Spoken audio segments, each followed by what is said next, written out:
So let's start with the basic. What exactly mean multiple myeloma and how does it differ from blood cancer? Now, there are two words, multiple and myeloma.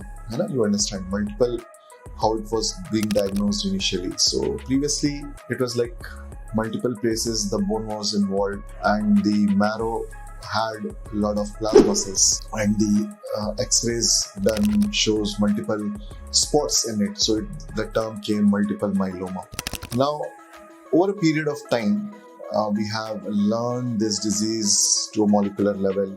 Generally, we think multiple myeloma is one disease. Then we came to know, no, multiple myeloma is a group of disease and with common features, but at molecular level, everything is different.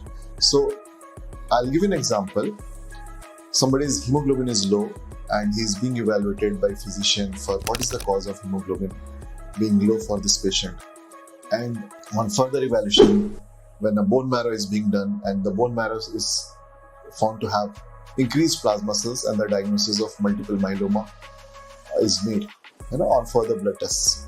And one person can have a low back pain or bony pains, and he goes to an orthopedician after taking a lot of painkillers when this pain is not getting relieved.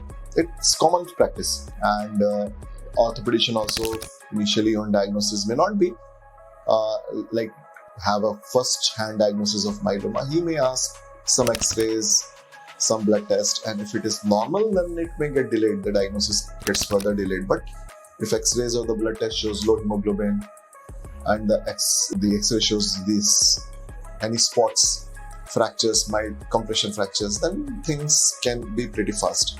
So on further evaluation of these compression fractures, when we do a bone marrow, the plasma cells, we see the percentage of plasma cells in the bone marrow is increased and a diagnosis of myeloma is made.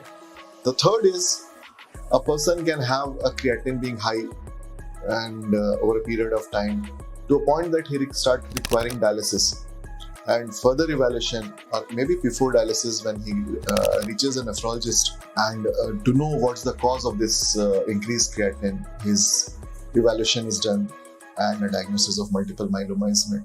So I told you three different scenarios: low hemoglobin and some unwanted fractures or backache, or you can say increased creatinine level which is bothering a patient, why his creatinine is gone up and to a point that he's requiring dialysis. So three different scenarios, and finally they get diagnosed as multiple myeloma.